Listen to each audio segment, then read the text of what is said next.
welcome. Thank you for joining me. In this video, I'm going to be showing you how I print my planners. So I made this planner, and one thing of feedback I got from my friends was, "That's awesome, Lauren, but I don't do digital planners. I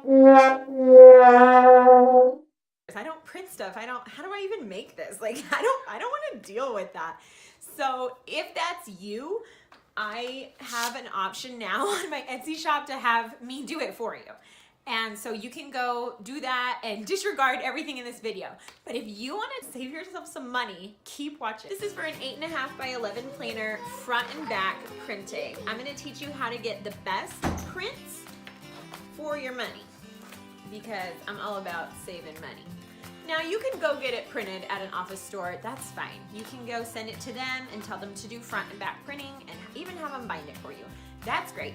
This is for the girl who wants to do it at home. So first, let's talk supplies. First of all, you're gonna need Adobe Acrobat Reader, which is gonna help you view the PDF. I'm gonna show you how to print it using Adobe Acrobat Reader. And I'm gonna give you a few tips for saving your own sanity.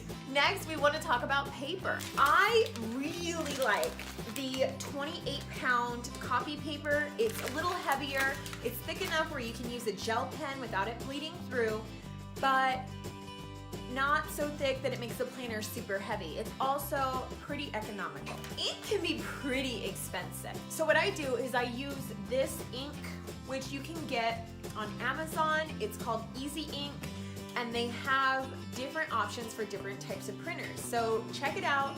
Maybe they have an Easy Ink version of your ink.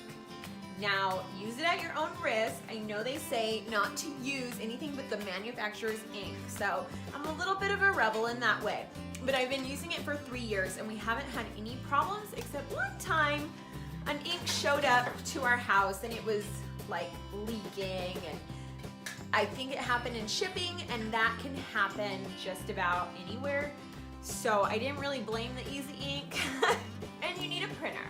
I have a brother printer, the MFC J435W. It's nothing fancy. It is pretty basic and standard, but it does the job.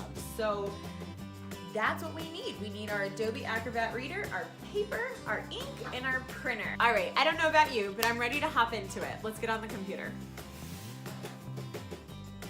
All right, so here we are in our document. This is what it's gonna look like after you've downloaded it. It is a 205-page document, and I recommend, to save yourself sanity, print 1 month at a time.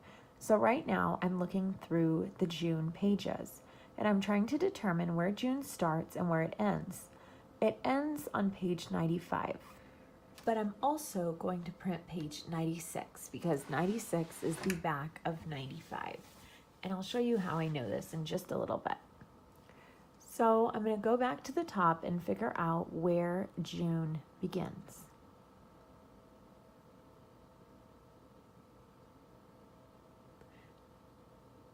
So now I'm clicking File, Print, and I'm going to tell it which pages I'd like. I'd want it to print page 81 through 96.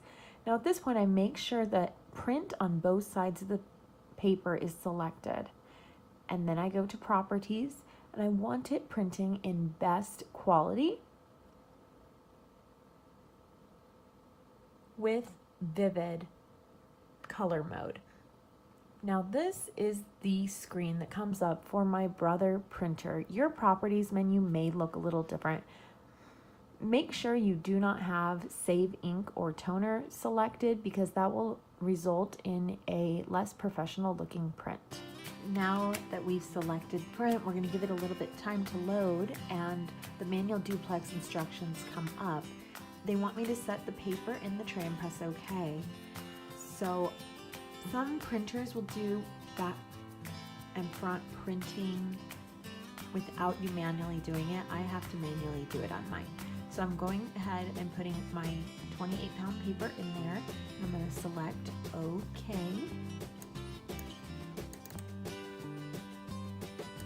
And immediately another pop-up window comes up to show me what to do after the first side of the pages are printed.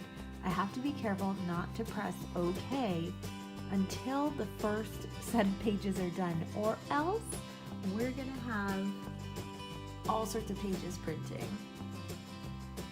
The first set of pages is now printing. Don't be alarmed if it takes a little longer than your printer usually takes. You want it to be able to print in high quality, so patience is key. Drying, don't remove the paper. Because it's putting more ink on there, we're gonna have some more screens that tell us drying, don't remove the paper.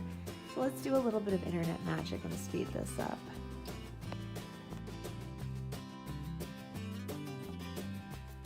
I'm going to take all my pages out and put them back into the printer as shown, and I'm going to click OK on this manual duplex button. My prints are now printing the other side, and I like to keep my work organized by putting things on top of the printer in the way that they're going to look in the book. So I'm putting this on the left-hand side, and as things come out, I flip it as if it were in my planner. So right here, I'm laying out a month spread, and I'm going to go ahead and flip it over as if it were in a book, so I know exactly where I need to hole punch. One easy way to know your lefts from rights is to look at the week spread. Of course, you can look at the dates, but the habit tracking is always going to be on the right, and the week top goals and meal planner is always going to be on the left, so you can have an idea of how it gets bound. Now it's time to hole punch. Disregard that this is another month. I lost the footage for June, but here's July, and I'm making sure that my pages are all in order. And then I'm going to keep them all facing the right direction. I know I need my hole punching to go on this side, so here I go.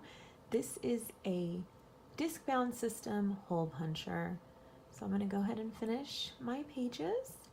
As you can print as much or as little as you want, so I recommend printing 1 month at a time. Save yourself the headache and just enjoy watching your planner come together little by little. I hope you enjoyed this video. Please give it a thumbs up and let me know what you thought. If you have any questions, please leave them in the comments below. Have a beautiful day. God bless you. Goodbye.